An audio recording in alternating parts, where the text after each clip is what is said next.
It is clear that we are just an advanced breed of primates on a minor planet, orbiting around a very average star in the outer suburb of one among 100 billion galaxies. But ever since the dawn of civilization, people have craved for an understanding of the underlying order of the world. There ought to be something very special about the boundary conditions of the universe.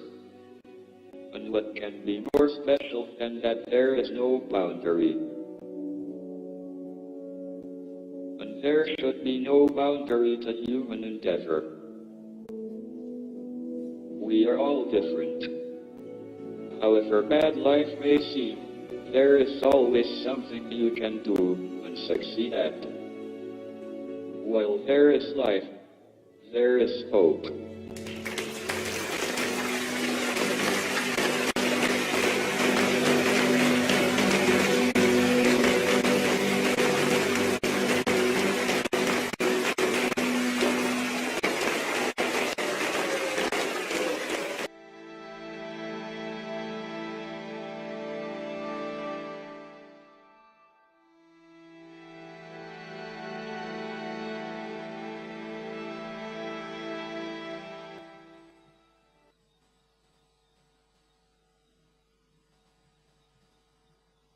Can you hear me?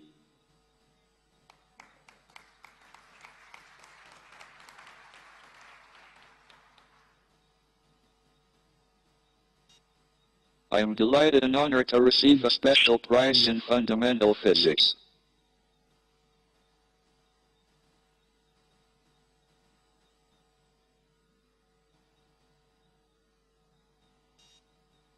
I would like to thank Yuri Milner for founding these prizes, to recognize outstanding work that may not qualify for the Nobel Prize, because it is very difficult or impossible to confirm experimentally.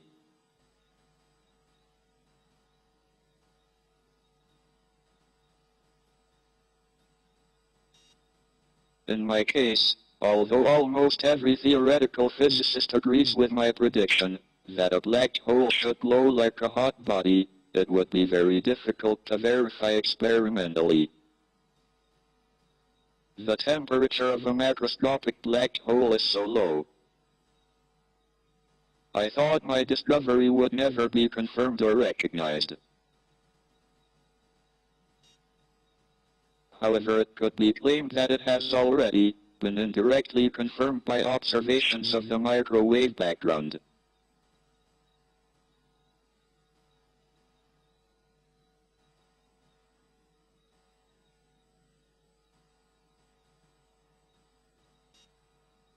It is thought that the very early universe underwent a period of accelerating or inflationary expansion. This would create conditions similar to a black hole, and would give the universe an effective temperature.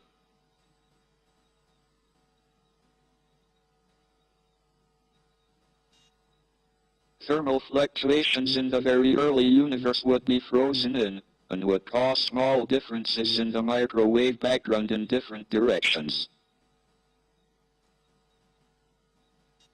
These have been observed, and agree with predictions.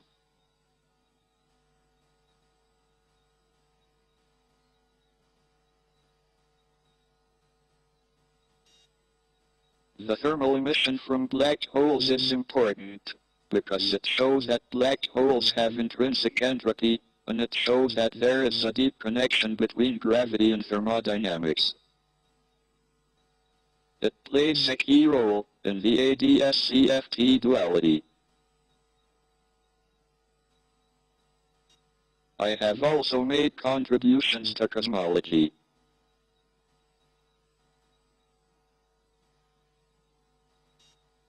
My early work with Roger Penrose showed that classical general relativity predicted the universe had a beginning in a Big Bang singularity.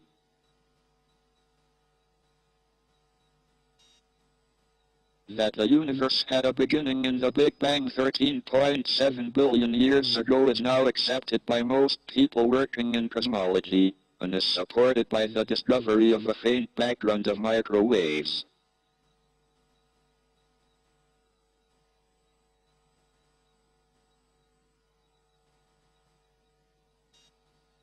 The prediction of singularities indicates that classical general relativity breaks down and has to be replaced by a quantum theory of gravity.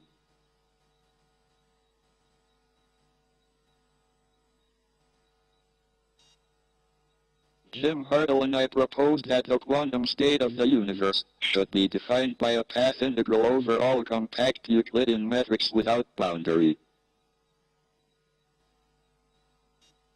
In other words, the boundary condition of the universe is that it has no boundary.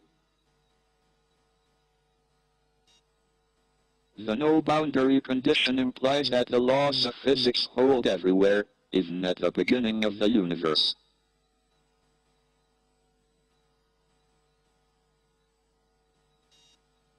Together with Thomas Hertog, Jim and I showed that the no-boundary proposal predicts that the universe began with a period of inflation, a prediction which may be confirmed tomorrow, when the data from the Planck satellite are published.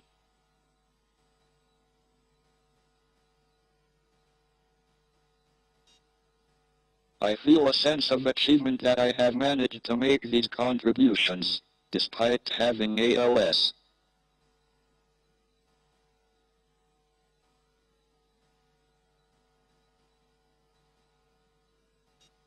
I have not allowed my disability to stop me doing most things. My motto is there are no boundaries.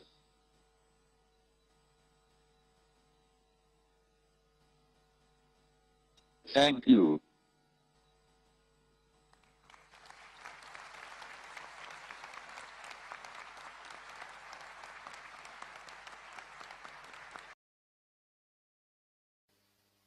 I am very aware of the preciousness of time. Seize the moment. Act now. I have spent my life traveling across the universe, inside my mind. Through theoretical physics, I have sought to answer some of the great questions. But there are other challenges, other big questions which must be answered, and these will also need a new generation who are interested, engaged, and with an understanding of science. How will we feed an ever-growing population, provide clean water, generate renewable energy, prevent and cure disease, and slow down global climate change?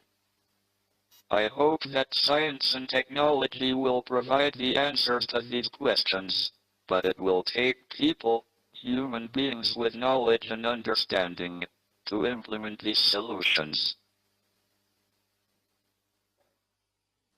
One of the great revelations of the space age has been the perspective it has given humanity on ourselves. When we see the Earth from space, we see ourselves as a whole. We see the unity, and not the divisions. It is such a simple image. With a compelling message, one planet, one human race.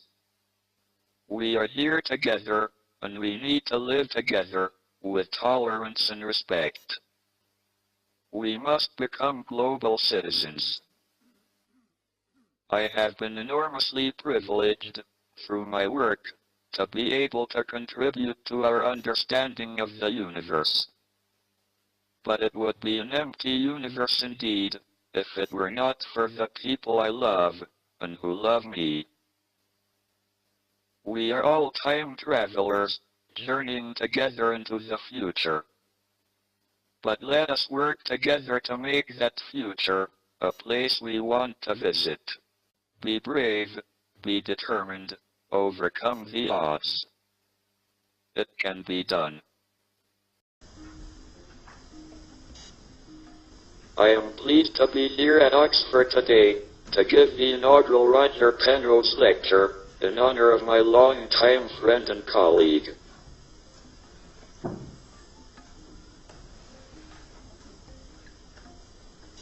My talk is on black holes. It is said that fact is sometimes stranger than fiction, and nowhere is that more true than in the case of black holes. Black holes are stranger than anything dreamed up by science fiction writers, but they are firmly matters of science fact. To understand them, we need to start with gravity. Although it's by far the weakest of the known forces of nature, it has two crucial advantages over other forces. First, it acts over a long range. The Earth is held in orbit by the Sun, 93 million miles away, and the Sun is held in orbit around the center of the galaxy, about 10,000 light years away. The second advantage is gravity is always attractive, unlike electric forces, which can be attractive or repulsive. These two features mean that for a sufficiently large star, the gravitational attraction between particles can dominate over all other forces and lead to gravitational collapse. Despite these facts, the scientific community was slow to realize that massive stars could collapse in on themselves, under their own gravity, and how the object left behind would behave. Albert Einstein even wrote a paper in 1939, claiming stars could not collapse under gravity, because matter could not be compressed beyond a certain point. Many scientists shared Einstein's gut feeling. The principal exception was the American scientist John Wheeler, who in many ways is the hero of the black hole story. In his work in the 1950s and 60s, he emphasized that many stars would eventually collapse, and the problems that posed for theoretical physics. He also foresaw many of the properties of the objects which collapsed stars become, that is, black holes.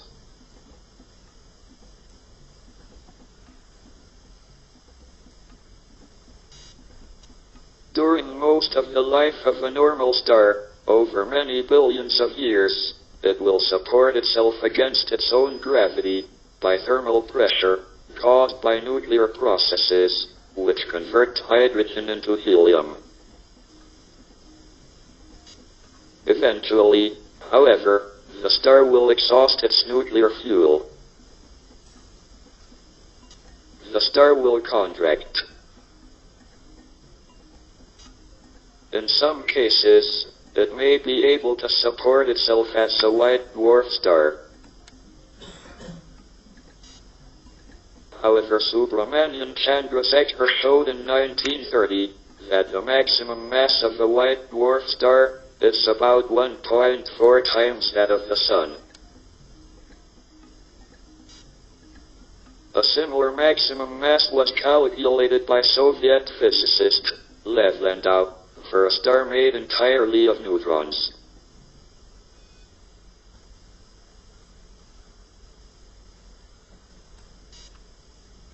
What would be the fate of those countless stars, with greater mass than a white dwarf or neutron star, when they had exhausted nuclear fuel? The problem was investigated by Robert Oppenheimer, of later atom bomb fame.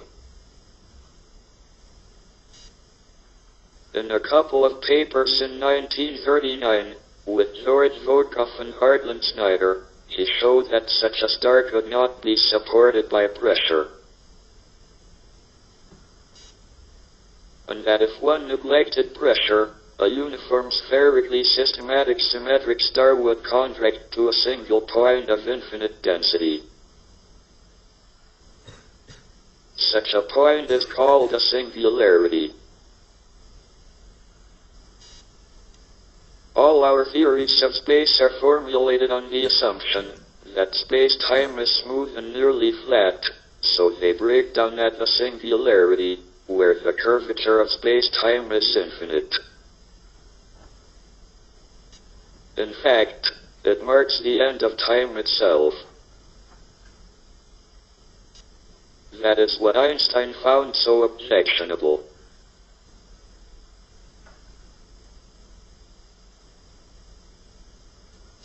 Then the war intervened. Most scientists, including Robert Oppenheimer, switched their attention to nuclear physics, and the issue of gravitational collapse was largely forgotten. Interest in the subject revived with the discovery of distant objects, called quasars. The first quasar, 3C273, was discovered in 1963. Many other quasars were soon discovered. They were bright, despite being at great distances. Nuclear processes could not account for their energy output, because they release only a percent fraction of their rest mass as pure energy. The only alternative was gravitational energy, released by gravitational collapse.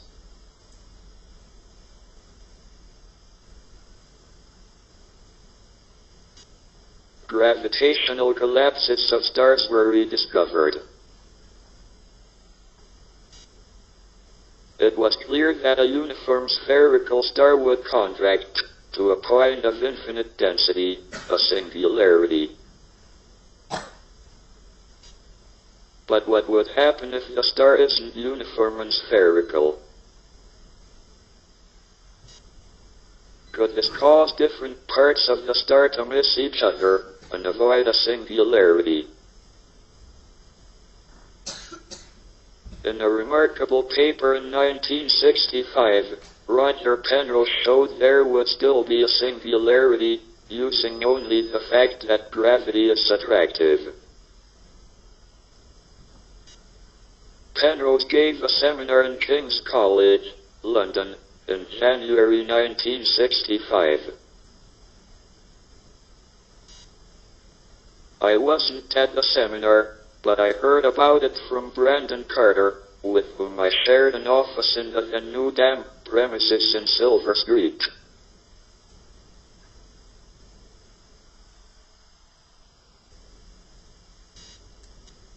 The original singularity theorems of both Penrose and myself required the assumption that the universe had a Cauchy surface, that is, a surface that intersects every particle path once, and only once.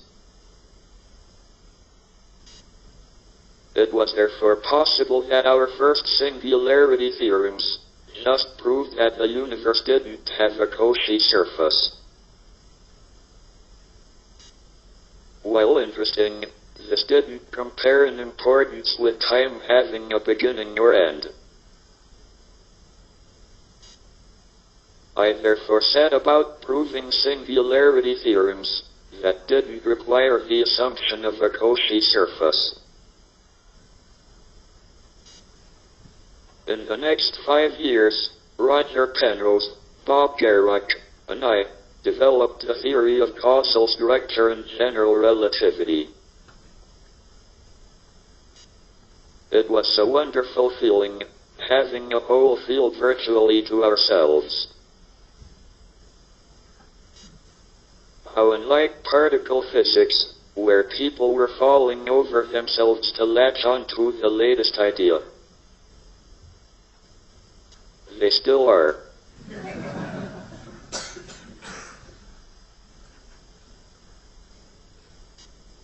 The Einstein equations can't be defined at a singularity. This means at this point of infinite density, one can't predict the future. This implies something strange could happen whenever a star collapsed. We wouldn't be affected by the breakdown of prediction if the singularities are not naked, that is, they are not shielded from the outside. Penrose proposed what is now called the weak cosmic censorship conjecture, that all singularities formed by the collapse of stars or other bodies are hidden from view inside black holes. A black hole is a region where gravity is so strong that light cannot escape. The cosmic censorship conjecture is almost certainly true, because a number of attempts to disprove it have failed. I shall return to cosmic censorship at the end of the lecture.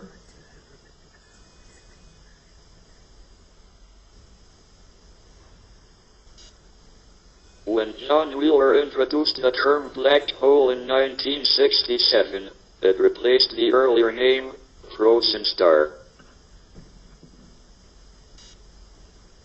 Wheeler's coinage emphasized that the remnants of collapsed stars are of interest in their own right, independently of how they were formed.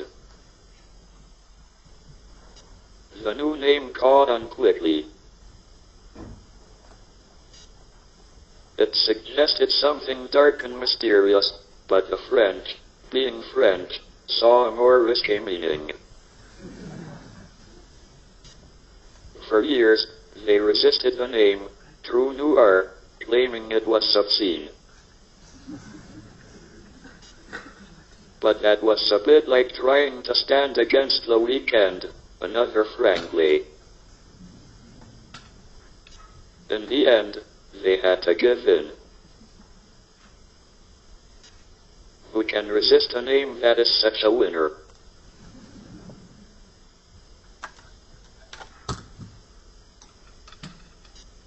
From the outside, you can't tell what is inside a black hole. You can throw television sets, diamond rings, or even your worst enemies into a black hole, and all the black hole will remember is the total mass and the state of rotation. John Wheeler is known for expressing this principle as, a black hole has no hair. To the French, this just confirmed their suspicions.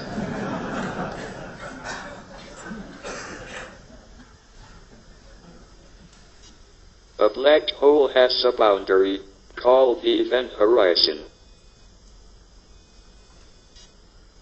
It is where gravity is just strong enough to grab light back and prevent it escaping. Because nothing can travel faster than light, everything else will get dragged back also. Falling through the event horizon is a bit like going over Niagara Falls in a canoe. If you are above the falls, you can get away if you paddle fast enough, but once you are over the edge, you are lost. There's no way back. As you get near the falls, the current gets faster. This means it pulls harder on the front of the canoe than the back. There's a danger that the canoe will be pulled apart.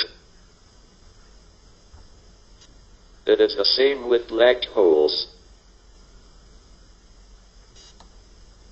If you fall towards a black hole feet first, gravity will pull harder on your feet than your head, because they are near the black hole. The result is, you will be stretched out longwise and squashed in sideways. If the black hole has a mass of a few times our sun, you would be torn apart and made into spaghetti before you reached the horizon. However, if you fell into a much larger black hole, with a mass of 1,000,000 times the Sun, you would reach the horizon without difficulty. So, if you want to explore the inside of a black hole, make sure you choose a big one. There is a black hole with a mass of about 4,000,000 times that of the Sun, at the center of our Milky Way galaxy.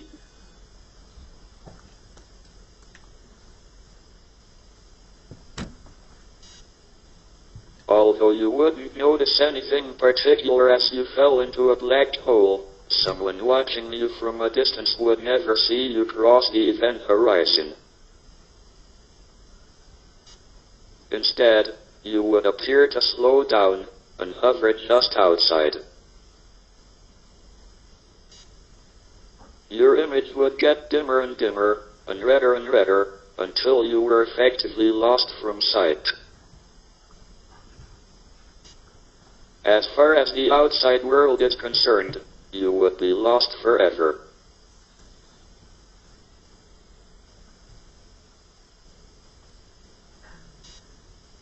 I had a eureka moment shortly after the birth of my daughter, Lucy, while getting into bed, which my disability makes a slow process. The surface of a black hole is called the event horizon. I realized that the event horizon obeys an area theorem.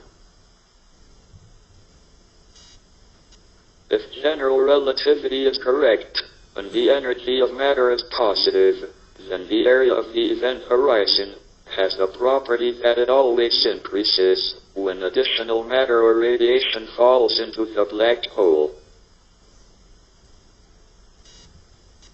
Moreover, if two black holes collide and merge to form a single black hole, the area of the event horizon around the resulting black hole is greater than the sum of the areas of the event horizons around the original black holes.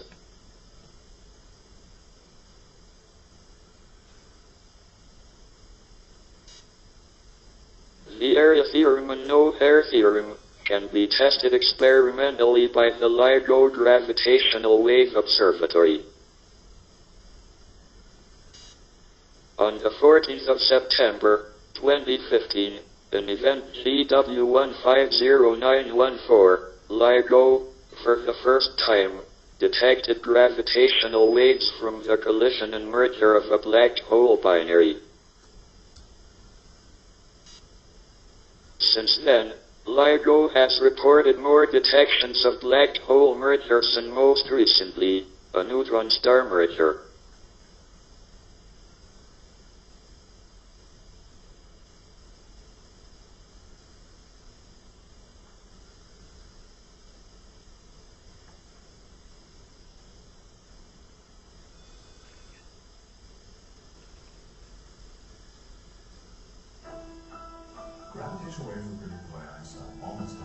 Gravitational waves were predicted by Einstein almost 100 years ago. Well, a gravitational wave is a ripple in the fabric of space and time. It's produced somewhere in the distant universe and travels across the universe. When any massive object moves, it's changing the nature of space-time. That's what Einstein told us. So you have a motion that stretches space in one direction and compresses space in the other direction. Nobody really believed at the time of the prediction that you could ever detect them because the size of the effect is so small.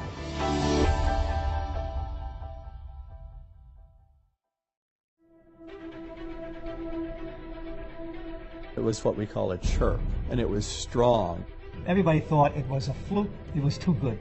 And I thought, my God, this looks like it's it. Oh my gosh, this is real. It took us 25 years and 2 detectors to finally detect a gravitational wave.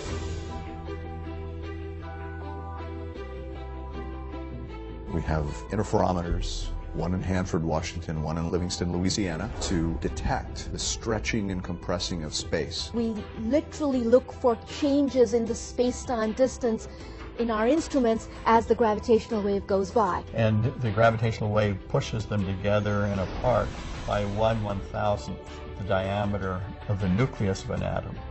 No wonder it's taken so long to pull this off. However, what's even more remarkable about this is what we detected. We have observed gravitational waves from two black holes forming a larger black hole. For the first time, two black holes Spiraling together, coalescing, merging, creating wild oscillations. A storm in the fabric of space and time. They're moving at the velocity of light, damn near that velocity. 30 solar masses moving that fast. I mean, they're putting out incredible amounts of energy. And when they collide with one another, they produce a bigger black hole, but they also produce gravitational waves. And in that process, about 3 solar masses just disappears and goes into gravitational waves. Oh, it's going to be amazing. We have always said that this is going to be a field called gravitational wave astronomy. Gravitational waves carry information that you can't get from any other way. A supernova, 2 neutron stars colliding, even the Big Bang itself, the beginning of the universe, all produce gravitational waves. This first detection by LIGO is the very first step. It's just the start of the story nature is about to tell us. I would love to see Einstein's face. I mean, he would have been as dumbfounded as we are, because it's a wonderful proof that all of this incredible stuff, the strong field gravity, is in his equations. Just imagine that. To me, that's a miracle.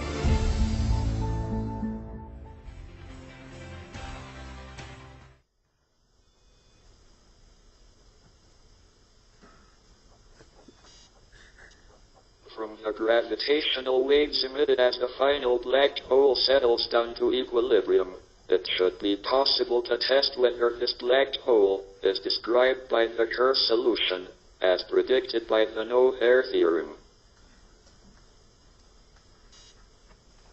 From the early part of the waveform, one can estimate the masses and angular momenta of the initial black holes, and by the no-hair theorem, these determine the horizon areas.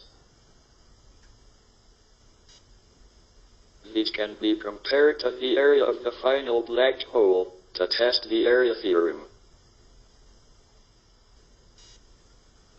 The data is not yet good enough to do this, but in the near future, it should be possible to test the area and no-hair theorems using gravitational wave observations.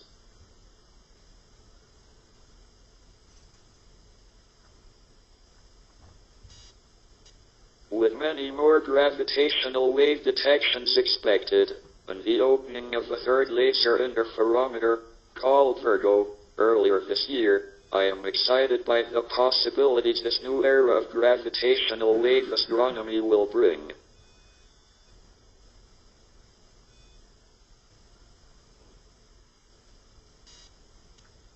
These properties suggest that there is a resemblance between the area of the event horizon of a black hole and conventional Newtonian physics, specifically the concept of entropy in thermodynamics. Entropy can be regarded as a measure of the disorder of a system, or equivalently, as a lack of knowledge of its precise state.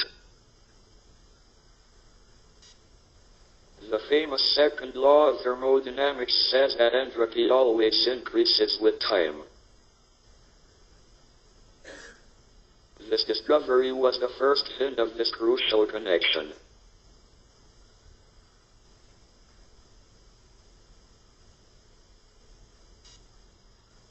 The analogy between the properties of black holes and the laws of thermodynamics can be extended. The first law of thermodynamics says that a small change in the entropy of a system is accompanied by a proportional change in the energy of the system. Brandon Carter and I found a similar law relating the change in mass of a black hole to a change in the area of the event horizon. Here the factor of proportionality involves a quantity called the surface gravity, which is a measure of the strength of the gravitational field at the event horizon. If one accepts that the area of the event horizon is analogous to entropy, then it would seem that the surface gravity is analogous to temperature.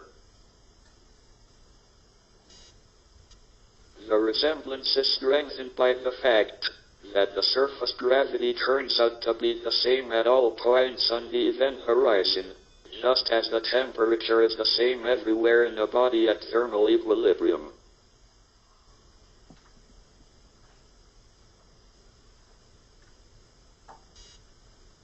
Although there is clearly a similarity between entropy and the area of the event horizon, it was not obvious to us how the area could be identified as the entropy of a black hole itself. What would be meant by the entropy of a black hole? The crucial suggestion was made in 1972 by Jacob Bekenstein, who was a graduate student at Princeton University and then at the Hebrew University of Jerusalem. It goes like this. When a black hole is created by gravitational collapse, it rapidly settles down to a stationary state, which is characterized by only three parameters: the mass, the angular momentum, and the electric charge. Apart from these three properties, the black hole preserves no other details of the object that collapsed.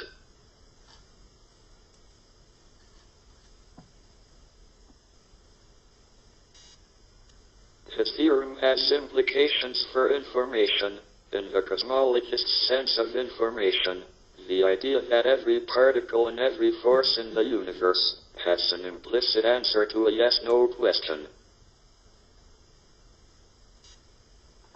The theorem implies that a large amount of information is lost in a gravitational collapse. For example, the final black hole state is independent of whether the body that collapsed was composed of matter or antimatter, or whether it was spherical or highly irregular in shape. In other words, a black hole of a given mass, angular momentum, and electric charge could have been formed by the collapse of any one of a large number of different configurations of matter. So what appears to be the same black hole could be formed by the collapse of a large number of different types of star. Indeed, if quantum effects are neglected, the number of configurations would be infinite, since the black hole could have been formed by the collapse of a cloud of an indefinitely large number of particles of indefinitely low mass. But could the number of configurations really be infinite?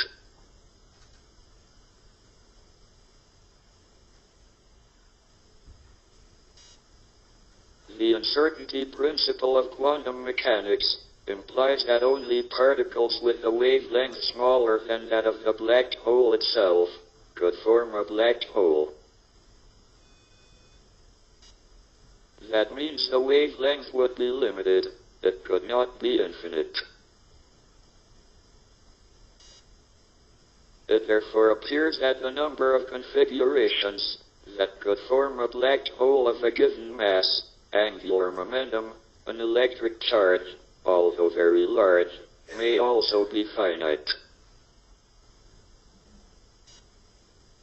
Jacob Bekenstein suggested that from this finite number, one could interpret the entropy of a black hole. This would be a measure of the amount of information that was irretrievably lost during the collapse when a black hole was created.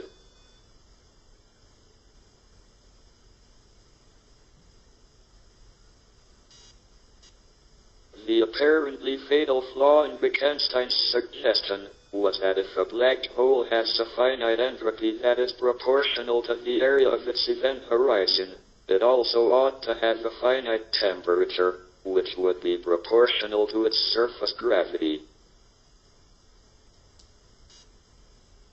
This would imply that a black hole could be in equilibrium with thermal radiation at some temperature other than zero. Yet according to classical concepts, no such equilibrium is possible, since the black hole would absorb any thermal radiation that fell on it, but by definition would not be able to emit anything in return. It cannot emit anything, it cannot emit heat.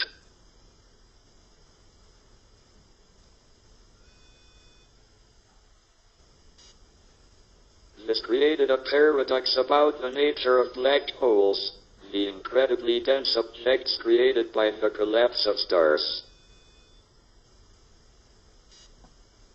One theory suggested that black holes with identical qualities could be formed from an infinite number of different types of stars. Another suggested that the number could be finite. This is a problem of information, that is the idea that every particle and every force in the universe contains information, an implicit answer to a yes-no question.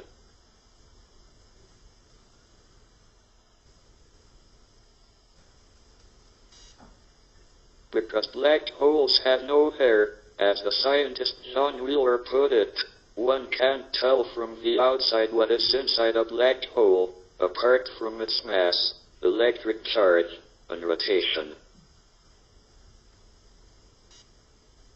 This means that a black hole contains a lot of information that is hidden from the outside world.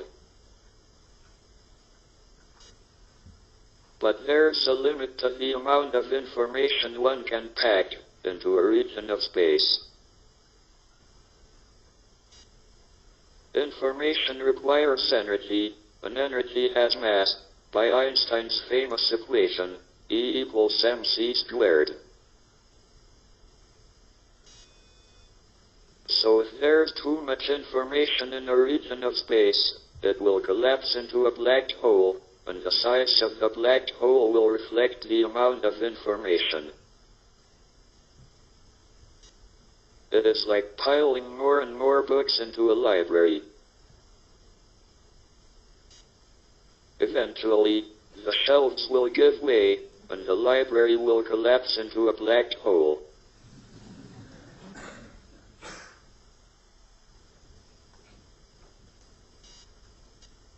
If the amount of hidden information inside a black hole depends on the size of the hole, one would expect from general principles that the black hole would have a temperature and would glow like a piece of hot metal. But that was impossible, because as everyone knew, nothing could get out of a black hole. Or so it was thought.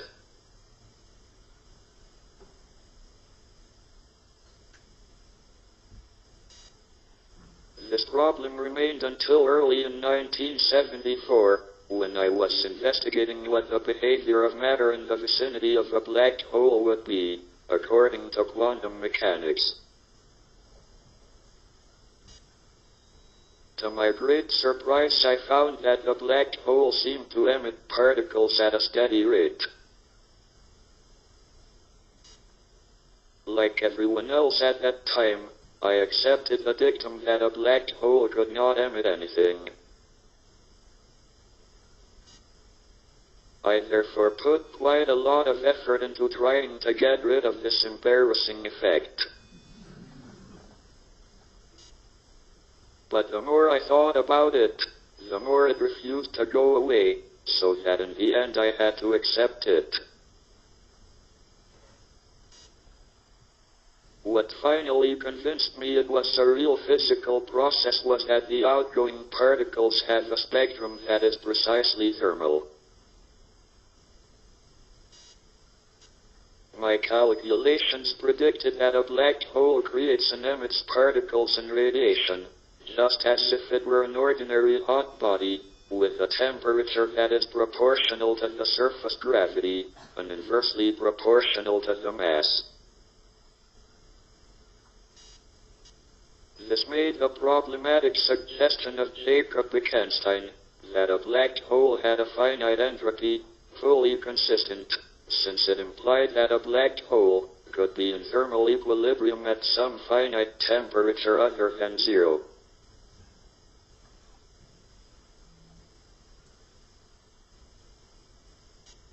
I told Sharma about my discovery on January 4th, 1974. He told Penrose, who phoned me during my birthday dinner. I talked so long that my goose was spoiled.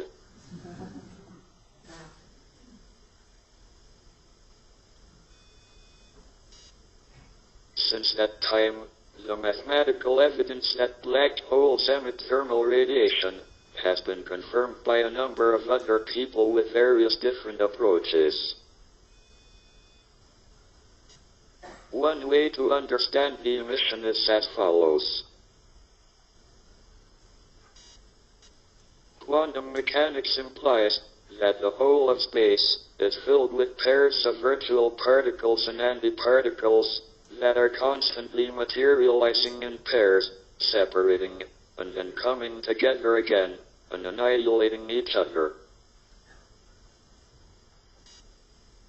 These particles are called virtual because, unlike real particles, they cannot be observed directly with a particle detector. Their indirect effects can nonetheless be measured, and their existence has been confirmed by a small shift, called the Lamb shift, which they produce in the spectrum energy of light from excited hydrogen atoms. Now, in the presence of a black hole, one member of a pair of virtual particles may fall into the hole, leaving the other member without a partner with which to annihilate. The forsaken particle or antiparticle may fall into the black hole after its partner, but it may also escape to infinity, where it appears to be radiation emitted by the black hole.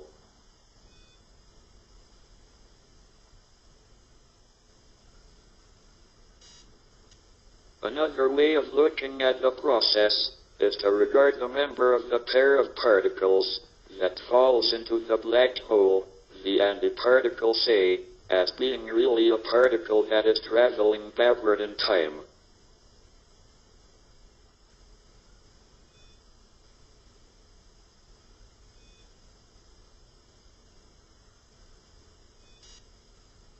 Thus the antiparticle falling into the black hole can be regarded as a particle coming out of the black hole, but traveling backward in time. When the particle reaches the point at which the particle-antiparticle pair originally materialized, it is scattered by the gravitational field, so that it travels forward in time.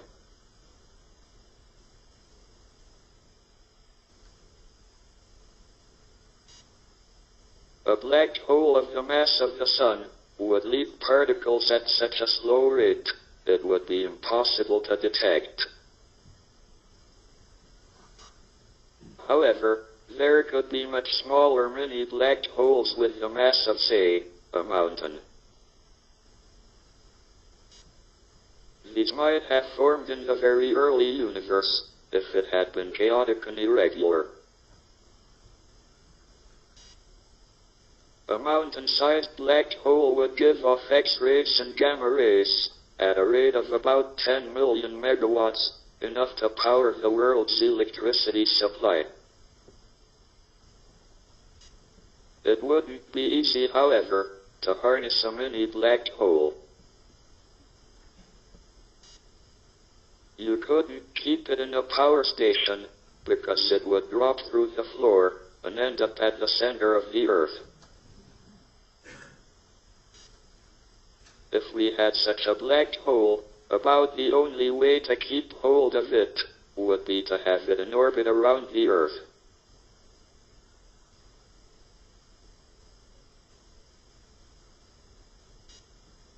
People have searched for many black holes of this mass, but have so far not found any. This is a pity, because if they had, I would have got a Nobel Prize. Another possibility, however, is that we might be able to create micro black holes in the extra dimensions of space-time. According to some theories, the universe we experience is just a 4-dimensional surface in a 10 or 11-dimensional space. The movie Interstellar gives some idea of what this is like. We wouldn't see these extra dimensions because light wouldn't propagate through them, but only through the 4 dimensions of our universe. Gravity, however, would affect the extra dimensions and would be much stronger than in our universe. This would make it much easier to form a little black hole in the extra dimensions. It might be possible to observe this at the LHC, the Large Hadron Collider, at CERN, in Switzerland. This consists of a circular tunnel, 27 kilometers long. 2 beams of particles travel around this tunnel in opposite directions, and are made to collide. Some of the collisions might create micro black holes. These would radiate particles in a pattern that would be easy to recognize. So, I might get a Nobel Prize, after all.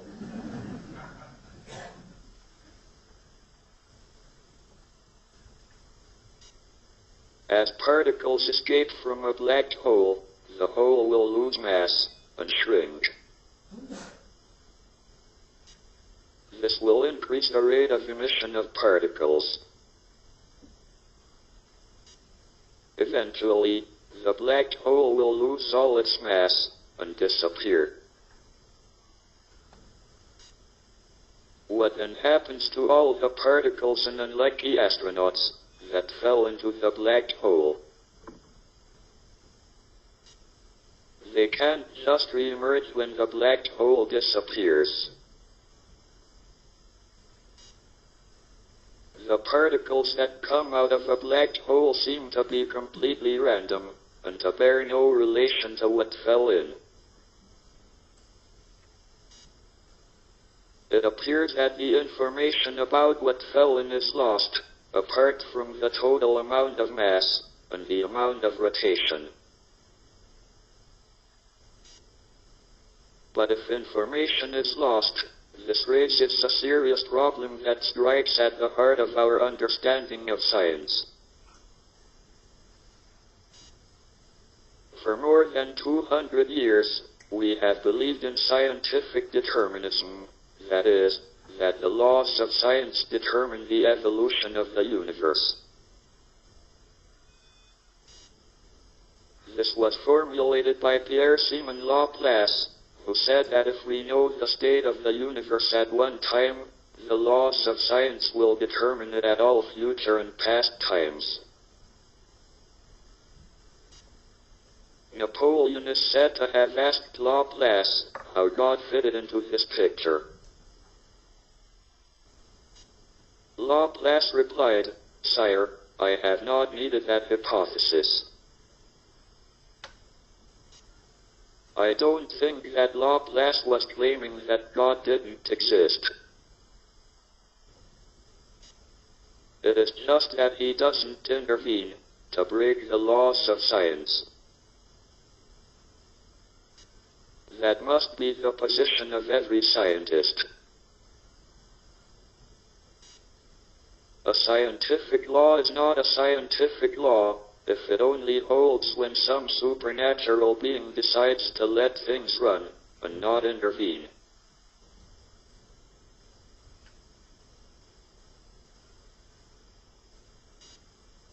In Laplace's determinism, one needed to know the positions and speeds of all particles at one time in order to predict the future.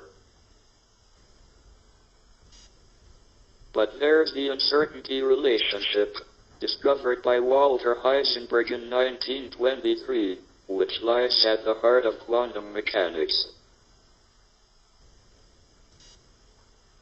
This holds that the more accurately you know the positions of particles, the less accurately you can know their speeds, and vice versa.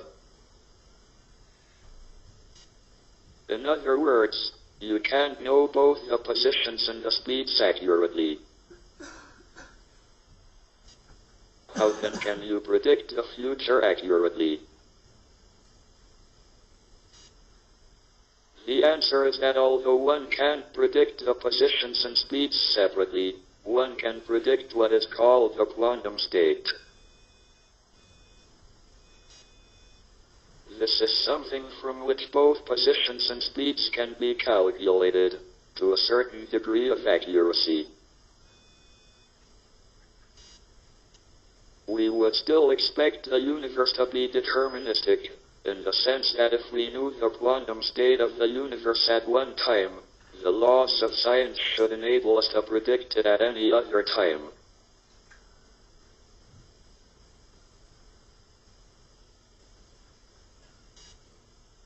If information were lost in black holes, we wouldn't be able to predict the future, because a black hole could emit any collection of particles.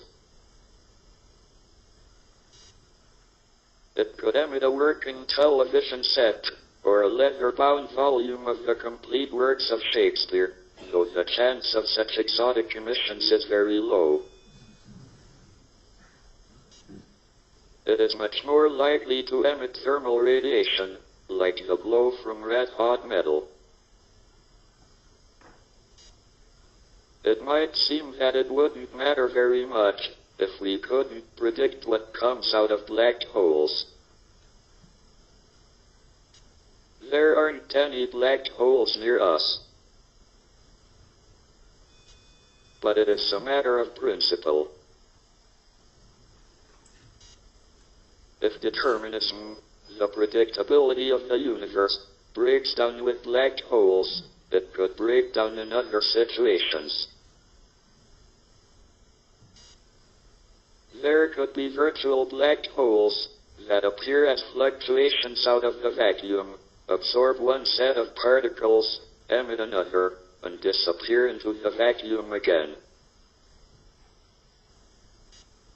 Even worse, if determinism breaks down, we can't be sure of our past history either. The history books in our memories could just be illusions.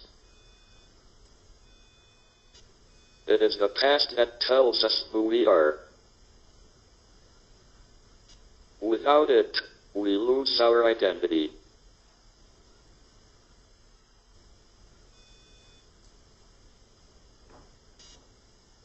It was therefore very important to determine whether information really was lost in black holes, or whether in principle it could be recovered. Many scientists felt that information should not be lost, but no one could suggest a mechanism by which it could be preserved. The arguments have gone on for years. Finally, I found what I think is the answer. I am working with my Cambridge colleague Malcolm Perry and Andy Strominger from Harvard on a new theory based on superrotation charges to explain the mechanism by which information is returned out of the black hole. The problem is that the quantum state of the negative energy particle falling into the black hole was assumed to be impossible to know.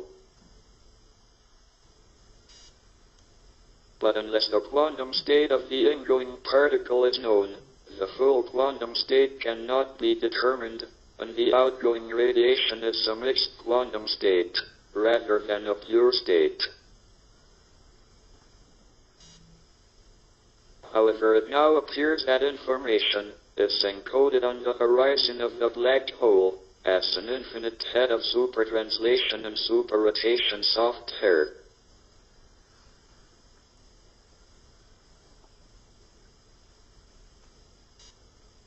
To describe how the information is retained, I will have to take you down a more technical path.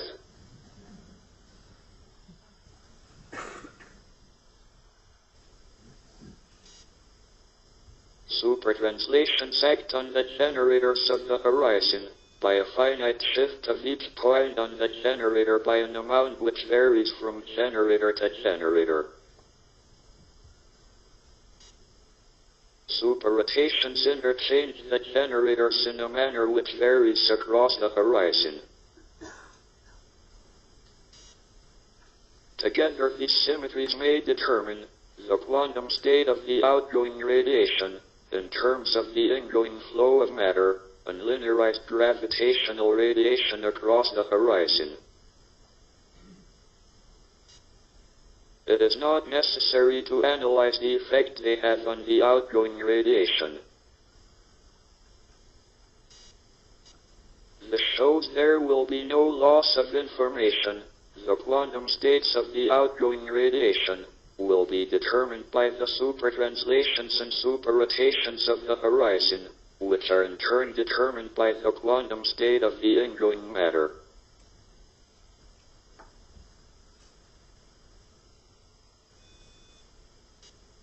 The information may be retained in a very different form. For example, it would be possible to create a black hole purely by electromagnetic radiation, and it would evaporate partly into gravitational radiation. What happens in more general cases, including non-zero rest mass fields, is not clear.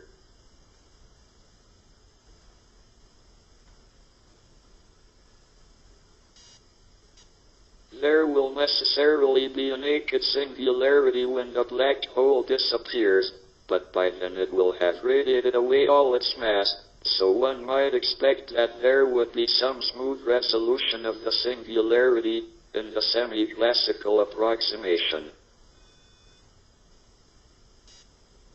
With that proviso, it would be reasonable to make Penrose's strong cosmic censorship conjecture that space-time is causally convex.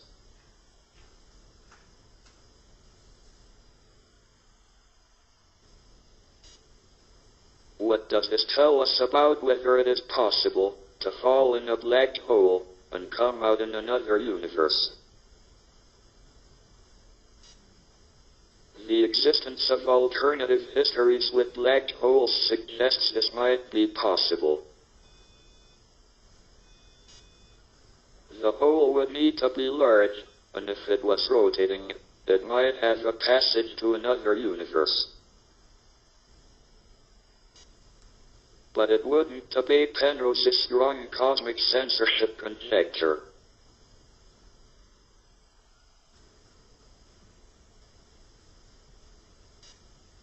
The message of this lecture is that black holes ain't as black as they are painted. They are not the eternal prisons they were once thought. Things can get out of a black hole, both to the outside, and possibly to another universe. So, if you feel you are in a black hole, don't give up. There's a way out.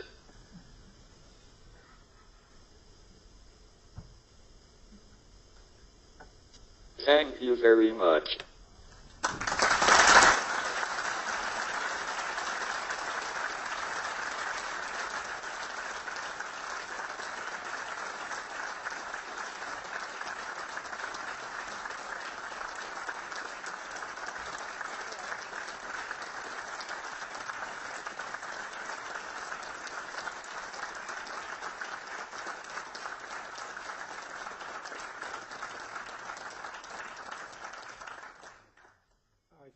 A wonderful lecture, and I would like to thank you for the name of the Mathematical Institute. As you know, I'd like you to stay put while Stephen Hawking goes away. Just so give us a few minutes. I'll give you the clear as soon as we can. So thank you again for coming and for this wonderful lecture.